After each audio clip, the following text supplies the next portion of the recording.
이란의 혁명수비대가 한국 유조선을 납포했다는 충격적인 소식이 전해졌습니다. 이란 현지 매체 파르스 통신은 이란 혁명수비대와 이란 해군이 걸프 해역에서 해양오염을 이유로 한국 국적 유조선인 MT 한국케미오를 납포했다 보도했습니다. 이 소식이 전해지자 현재 전 세계가 코로나19보다 더 뜨거운 관심을 가지며 집중 보도하기 시작했습니다. 미국 연합통신인 AP통신은 이란이 20% 우라늄 농축을 시작했고 한국 선박까지 점령했다 라며 오후 3시 30분쯤 페르시아만 호르무즈 무산담 북서쪽 12마일 해상에서 한국 국적의 선박 MT 한국케미오가 이란 정예부대 혁명수비대 해군에 의해 납포됐다. 이란 혁명수비대는 성명을 통해 이번 조치는 해당 선박이 환경규제를 반복적으로 위반한 데 따른 것이다 이라며 한국케미오는 반다르 아바스항에 억류 중이다. 이번 사건은 사법당국에 직접 다루게 될 것이다 밝혔다 보도했습니다. 실시간 선박 위치 추적 사이트인 마린 트래픽에 따르면 이날 오후 이란 남부 항구 도시의 반다르 아바스 근해에서 MT 한국케미오가 아무런 예고나 설명 없이 납포된 것으로 전해졌습니다.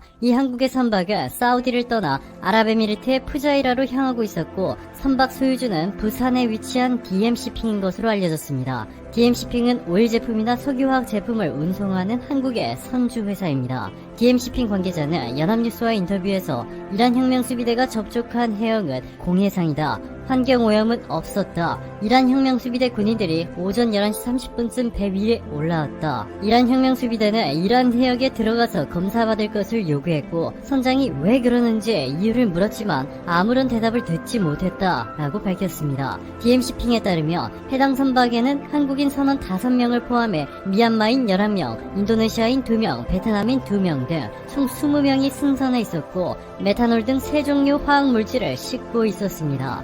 납포 당시 해역은 선사 소속 배가 수시로 드나들었던 곳인데다가 선사 측에 따르며 선박과의 전화는 몇 분 만에 끊어졌지만 선박에 설치된 결정적인 증거 CCTV로 배가 이란 항구까지 움직인 모습이 모두 증거로 남았습니다. 선장도 15년 경력의 베테랑인 것으로 알려지면서 이란의 조치에 대한 전 세계적인 비난이 거세지고 있는데요. 영국의 로이터 통신은 이란에 의해 압수된 한국 국적의 유조선에 대해 한국 정부가 석방을 요구했다. 이란은 미국의 제재로 한국은행에 동결된 이란 자금에 대한 한국과의 외교 긴장 때문에 걸프 해역에서 한국 국적의 유조선을 납포하고 선원들을 억류했다 라며 이란이 납포한 이유라 밝힌 해양오염은 핑계일 뿐이고 한국에 대한 외교 보복이라 강력히 비판했고 미국 대표 언론 CNN 역시 한국은 희생자다. 중립적인 위치에 있음에도 일부 이란 자산이 한국 계좌에 보관되어 있다 라며 미국의 요구로 한국이 이란 계좌를 동결시킨 것을 두고 이란이 보복하고 있다고 말했습니다.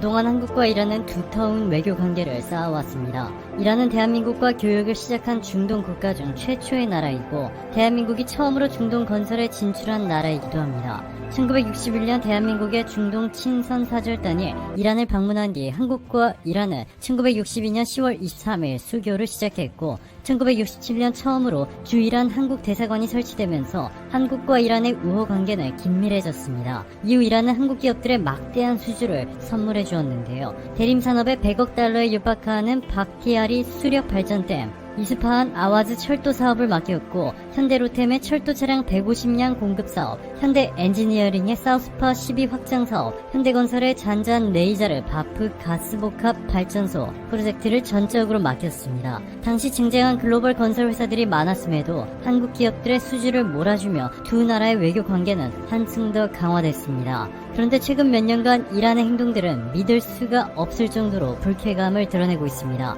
한국에서 평창올림픽이 열렸을 당시에 모든 국가의 선수단들은 갤럭시 노트8 올림픽 에디션을 받았습니다. 100만원이 넘는 고가의 제품이었고 올림픽 특별 에디션이었던 만큼 반응은 상당히 뜨거웠는데요. 이란과 북한 선수단에게는 갤럭시 노트8 올림픽 에디션을 제공하지 않기로 했습니다. 갤럭시 노트8 올림픽 에디션의 국가별 지급 문제는 IOC의 소관이었습니다. 삼성전자는 어떠한 결정 권한도 없었는데도 이란 현지 언론들은 한국을 맹비난하기 시작했습니다. 이란 강경보수신문인 K하는 이란 선수의 스마트폰을 주지 않은 것은 이란을 모욕하는 행위다. 삼성전자가 이란으로 제품을 수입하는 과정에서 탈세 사실이 있는지 정부가 철저히 조사해야 한다. 정부가 가만히 있는다면 이란 국민이 응징해야 한다. 한국 제품, 특히 삼성 제품을 사지 않는다면 그들은 자신의 행동이 어떤 결과를 낳을지 알게 될 것이다 전했고, 또 다른 이란 언론 타브나겐 문제의 스마트폰을 파는 게 아니고 음식이나 물, 선수촌처럼 올림픽 개최국에 지원하는 서비스다. 한국과 삼성전자는 우리 선수뿐만 아니라 이란 전체를 모욕하려고 그렇게 결정했다. 한국의 조직위원회와 삼성전자의 행위는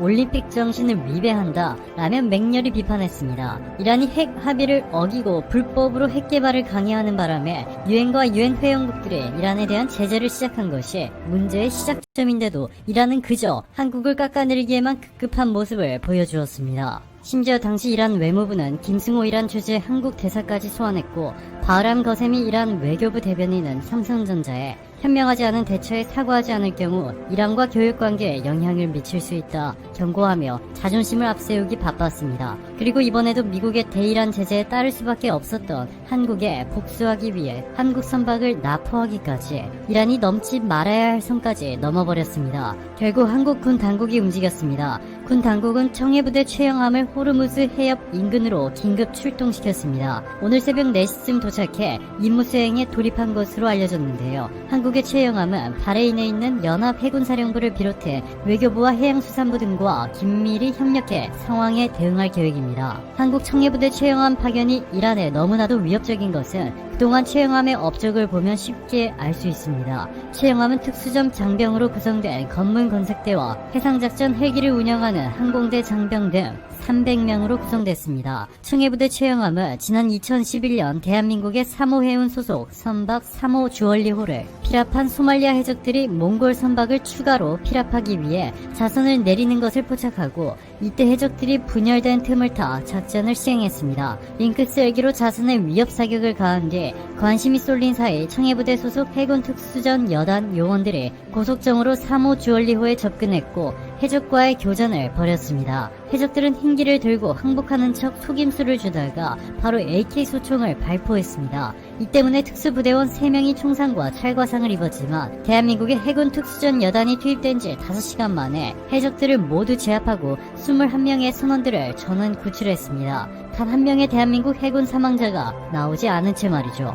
이뿐만이 아니라 스페인을 떠나 싱가포르를 향하던 한국의 한진 텐지노, 이 배에는 14명의 한국인 선원과 6명의 인도네시아인 선원이 탑승해 있었는데요. 소말리아 해적들이 피랍을 시도했지만 선장의 빠른 대처로 선원들이 모두 안전격실로 신속하게 대피했던 데다가 아덴만 작전으로 명성이 급부상한 한국의 청해부대 최영함이 출격하자 해적들은 피랍에 실패한 채 주랭랑을 쳤습니다. 이번에는 이란에 한국의 청해부대 최영함뿐만 아니라 페르시아만 바레인에 소지한 미 해군 5함대 역시 이 상황을 인지하고 주시하고 있는 것으로 알려지면서 이란이 받고 있는 압박은 한층 더 높아졌습니다. 로이터 통신에 따르면 미국 국무부 대변인은 이란은 즉각 한국 국정 유조선을 억류 해제하라, 이란 정권은 국제사회의 제재 압력 완화를 얻어내려는 명백한 시도의 일환으로 페르시아만에서 항해의 권리와 자유를 계속 위협하고 있다, 우리는 이란의 유조선을 즉각 억류 해제하라는 한국의 요구에 동참한다 라며 이란의 마지막 경고의 메시지를 보냈습니다.